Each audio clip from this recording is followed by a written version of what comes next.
Oras na nga ng gabi nung merong nga dumating at nagbisita sa amin. Diyos ko, tsunala yata rin manyingil. Charis lang, wala akong pinagkakautangan. Utang na loob lang ang meron.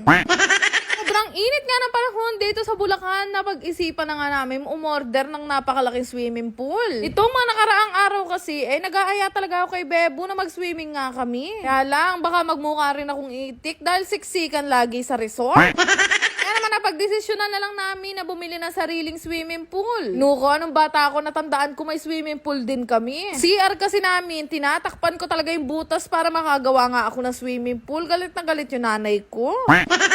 Nakakatuwa talaga nung dumating nga itong swimming pool na to. Tingnan nyo naman, ang gambewang ko nga ang lalim. Sobra saya ko nga ng mga time na yan. Kaya lang inaalala ko, magkano kaya rugo ang magiging bill namin ng tubig.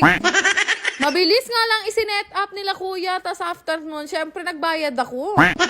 Kanina pa kami nabantayan ni Tanya ito swimming pool, kaya naunahan niya kami. Kung matatandaan nyo nga nung nakaraang araw, namili nga ako ng mga salbabida. Pinantayan nga namin to ni Bebo hanggang madaling araw at ganito na nga yung itsura niya. Syempre, mga nga puyat-puyat kami kung babantayan ko tong mapuno, Diyos ko. Ako nga namin to iniwan, tinakpan muna namin ang malaking lona nang hindi nga maalikabukan. At ayun na nga, fast forward, nung magising nga ako kinabukasan, syempre good mood ako dahil magsiswimming ako for 2 days ganap. After nga ng 9 oras na pagpupuno namin sa malaking swimming pool na to, ganito na nga yung itsura niya. Pwede na nga namin itong liguan. Finally, may yari-yari.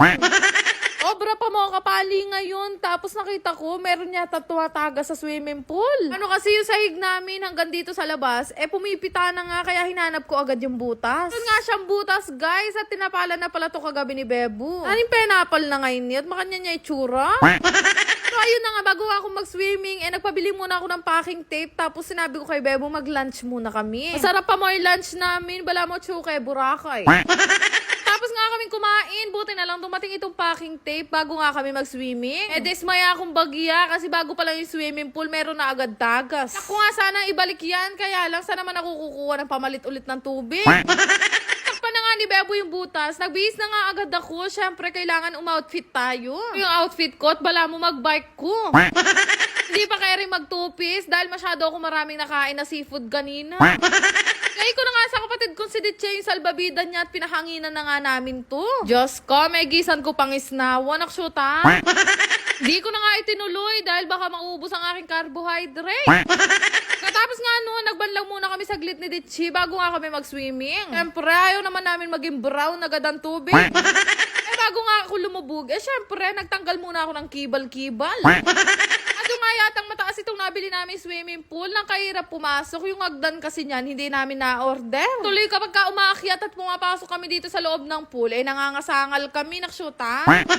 Grabe, kanya man mag-swimming. Ay, nung karok kanyang lawereng neighbors me. Tapos nga ng 10 oras na pagpupuno namin, salamat naman at nakaligo na nga kami 3. Sa susunod, hindi na talaga ako magtataka sa Meralco kung bakit napakalaki nga ng babayaran namin. Tuwang-tuwa nga ako ng mga time na yan dahil first time lang talaga namin mag-swimming pool ng ganito kalaki. Usually kasi nakikita ko to sa mga garden ng mayayaman, loko. Tapos kapag ka nasa biyahe kami at nakita ko meron sila swimming pool na ganyan kalaki, ang mindset ko agad nun ay mayaman to. Nadaan niya sila sa harapan ng bahay namin at nakita yung swimming pool namin na to. Ay, isipin rin yan nila, mapera kami. Pero in fairness, sobrang sarap lang talaga sa feeling kasi hindi na kami magsisiksik-siksikan. Alala ko nga 5 or 6 years ago, balamuasan kami. Paano ba naman kasi, nagsisiksikan kami magkakapatid sa maliit na swimming pool, may oras pa yung paglubog namin. So, ang pakiusap ko lang sa mga makikiligo dito ay parang awan nyo na, wag naman kayong umihi. Kasi sa mahirap nga magpuno ng tubig, kadalasan nga nakakainom din ako. Kaya nga kanina alas 4 ng hapon, nandito na kami sa swimming pool hanggang ngayong mag-aalas 10 na ng gabi. Mas maya-maya nga, dumating yung isa kong kaibigan na si Cristel Vlog at nakiligo na din. Pero alam nyo, iba talaga yung init ng panahon. Kahit nagsiswimming kami at feeling ko, pinapawisan pa rin ako. Tinaan talaga, nakaka-LL na kami ngayon, kaya nakabili ko ng swimming pool. Charis lang yun, baka mamaya utangan nyo ako. Dahil sobrang nag-enjoy nga kami sa unang araw ng swimming namin. Hindi na namin namalayan yung oras at natapos nga akong maligo na mag-aalas 12 na ng hating gabi. Na nga lang ang natira dito sa labas at nung pagpasok ko, nagpalit na agad ako ng damit. Eman kung natapos at napanood nyo to, ito na nga ang sign para bumili rin kayo ng sarili nyo swimming pool. So, bago nga kami makatulog lahat, inaya ko pa sila Bebo na lumabas saglit nang matakpan nga namin to swimming pool. Kasi namin yan tinakpan. Diyos ko, kulay brown na yan bukas, harami ng alikabok dito. Dahil mahal ko kayo, yung mga mag-share dyan, bibigyan ko ng pambiling swimming pool. Naksyota. Yan lang naman. Salamat!